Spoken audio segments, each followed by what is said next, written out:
ગુજરાતનો આવાજ।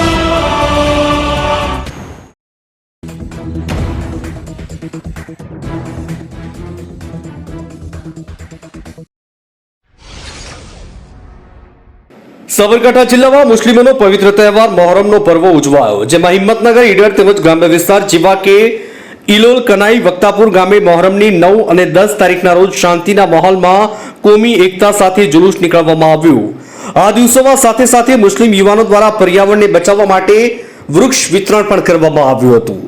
તેમાં દરેક અકીદમંદ ભાઈઓ અને ગામના લોકોએ સાથ સહકાર આપેલ। તેમજ હિંમતનગર અને અન્ય ગામોમાં ઇમામની શહાદત દિવસે 10મી મોહરમના દિવસે તાજિયાનું જુલુસ કાઢવામાં આવે છે અને આ દિવસોમાં છબીલ બનાવીને લોકોને ઇમામની યાદમાં પાણી અને શરબત લોકોને પીવડાવવામાં આવે છે અને ન્યાસ ખવડાવવામાં આવે છે। હિંમતનગરથી ઇલિયાસ મંસૂરીનો રિપોર્ટ।